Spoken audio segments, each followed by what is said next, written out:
Hey guys, Tbull here. Today we got to look at the new Tier 6 American Premium Battleship Florida. Got Kong on the screen there, was getting tired of getting dropped left and right by the CVs flying around this week. There's a look at the Florida. Here's the key look at the Florida. 25mm plating, pretty much all around this thing. Okay, now if you understand overmatch in this game, basically you cannot angle against roughly half the battleships at Tier 5.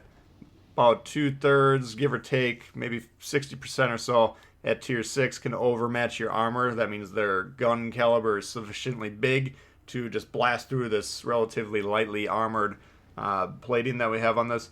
And at Tier 7, we can angle against Odin. That's the only battleship that's currently in the game that has sufficiently small enough caliber guns that we could actually angle against this thing. So, took me a couple games on this. We were playing this on stream the other day, and I was kind of setting it up as a normal battleship, and we'd be taking some whacks, and it'd be like, whoa, I thought we had a decent angle on there. Then finally we looked at the armor view, which is always a important screen to look at when you're trying to figure out a new ship, and we noticed, okay, we can't angle against anything. What does that mean? You got to play this thing basically like a cruiser. So we're going to talk about that. I do want to give you a brief update on the bugs. I put out a little video last night showing the overpen bug in action. That one they have identified and they're working on. So hopefully that will be fixed soon. That's causing a lot of problems, especially with all the new ships this week are battleships, because you get a lot of over penetrations in the battleships. If you're not getting your normal 10% of max damage, in this case we got a 9,500 max damage AP shell. So every single overpen we get, and JG just joined as a new member when I was playing this game. Appreciate that. But every shell that overmatches in this, or overpens, sorry, in this ship should be getting 950 damage. Now it's been getting a lot less lower. So I do want to point that out. This game I just kind of picked because of the flow of the game. It shows you some of the issues, some of what I can do. But it's not a huge damage game. It's not a huge scoring game either. But right now, everything's kind of a little bit goofy in terms of the damage, especially for battleships. It's affecting all ships, I believe, but battleships it's kind of most readily apparent. They have fixed the XP bug that was giving a lot of zeros. I'd been noticing that. A lot of you guys have been noticing that all week. That supposedly has been fixed. And I guess there's a penetration bug with the German CVs. Now there was an interesting shot, and that's kind of the shot I want you to pay attention to this game. Two big Citadel shots against the Cleveland back there, and once we talk about the caliber of this gun, 356, then we can kind of identify the role of this ship. So we already know we're lightly armored. We already know that we can't go toe-to-toe with these battleships, and once I see my team's positioning, they're not moving forward, I get the heck turned around. But now we're talking about our guns, 356 caliber. That's the same size as like King George, Duke of York, a little bit bigger than the Leon, same size as the Poltava. These type of ships specialize in fighting cruisers, okay, because the caliber is not really big enough to... There's a lot of battleships that just can basically mitigate your damage quite a bit by angling, even if you're trying to adjust your shot. Sometimes you're not going to get reliable shots. So target selection for the Florida should primarily be cruisers. There against the Cleveland, we saw the damage capabilities when it actually hits the Citadel. Currently, if we're getting a lot of overpens along with that, that's going to be unreliable damage. So I don't have a real good feel for how much damage I would be expecting to see with the ship, just due to the fact that everything's a little bit wonky this week. That's one of the reasons we went with a little bit lower damage game.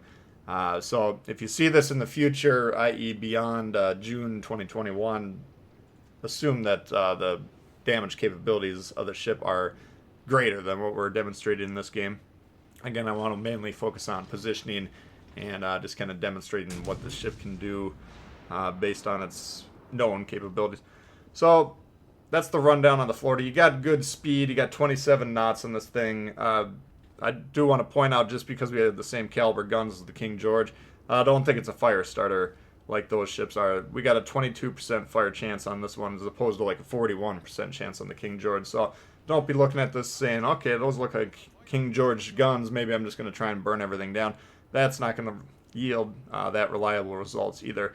Durability, we got 53,800 HP, which is pretty good. It's on the higher side for Tier 6 battleships. So I want to point that out as well. So that's another plus. But overall, you kind of have to know what you're getting with this ship. Now, you got a very slow reload, 33.5%, or 33.5 second reload on this thing.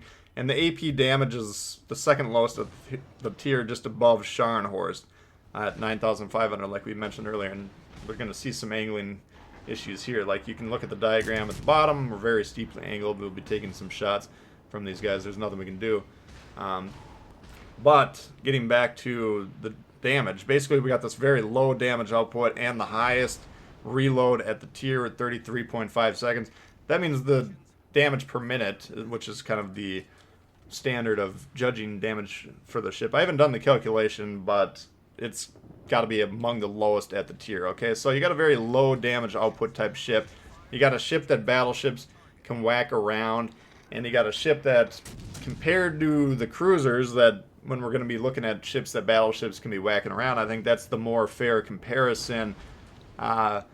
Mobility-wise, not as agile, not as fast as those things. So if we got a ship that we basically have to play like a cruiser, but the damage output is nowhere near cruisers, and that was a 45-degree angle if you watch that shot, still, you know, if we had sufficient armor to bounce, some of those would have penetrated, but it doesn't really matter what angle we're at, frankly, because Bismarck can overmatch armor. But getting back to what I'm saying, we got this, if it's going to compare it to basically a cruiser, and it can't dance like a cruiser, and it can't shoot like a cruiser, then what's the point of it, I guess, is my question. It's got the spike damage capabilities that all battleships have, where once every couple times every minute there's a possibility of blowing things up. Yes, the cruisers generally don't have that spike damage capabilities. They're more level, consistent throughout the match. You got to stay alive, you got to keep in a good position to keep firing your guns, and then you get the big damage over the course of the match. So that's the difference between the Florida and your traditional cruiser. You can pull the trigger once or twice in this match and have a huge shot, like we saw in that Cleveland to open the match. You can get big booming damage, but in my mind, I'd just much rather play a cruiser. Now, maybe some of you guys that are watching this video here prefer this type of play style. You kind of like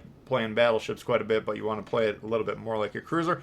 Then I think Florida could appeal to you. But other than that, I really don't think this is that strong of a ship personally, and I'm not inclined to necessarily recommend it. So that's my thoughts on the ship. You guys take it with a grain of salt, and keep in mind, once again, that what we're seeing in terms of damage isn't 100% pure. It's not exactly how it's supposed to be working, but I don't necessarily think this would be a huge damage game to begin with. So I want to jump into this game here. You see we got B early, they got C. Now we've kind of driven them away from the cap on C. It looks like our team should be in good position to capture that base at some point in time here. And over here we've just been trying to work we've been trying to wear these guys down. We've had that Cleveland behind that little island to the left of the Iowa the whole game.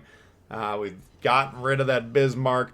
Unfortunately for me, the other two battleships, I don't know what they are, but they're both playing south of me, and I've been trying to at least pressure the cap a little bit, trying to keep them off of A, as if we can get a 2-cap lead at some point in time here. The game should be wrapped up. Now our team's doing a great job. We're up.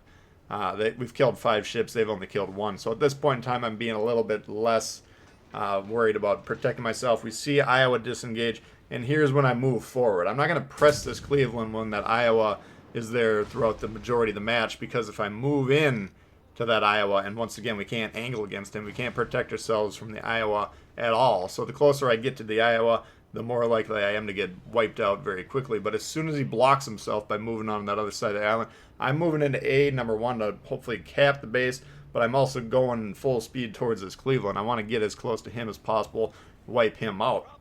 And he doesn't even know I'm coming at this point in time. You can see they don't have any planes active, and both these ships' lines of sight are blocked. So not going to be able to quite catch the Cleveland until this Iowa comes back around. I'm trying to ambush him.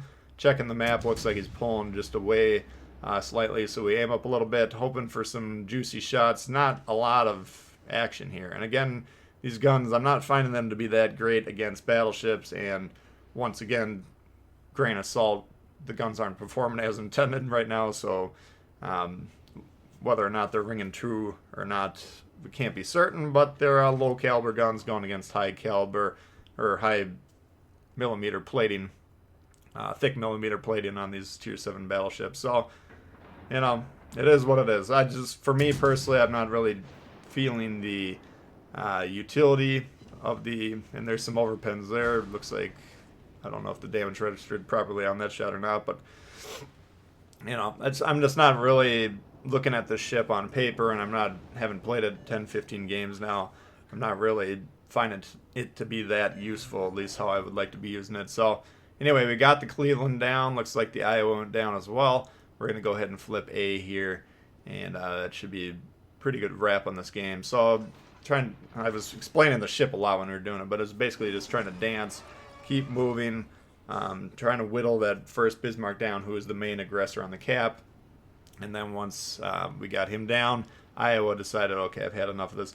We're going to get out of there. So, anyway, I want to take this opportunity from you guys. Let me know thoughts on the American battleships in general. I'm going to be trying to cover those all throughout the week, but I did want to take this opportunity to get some feedback from you guys and hear how you're liking them. So let me know what you guys think about the Americans battleships this update. You can ask about the Florida.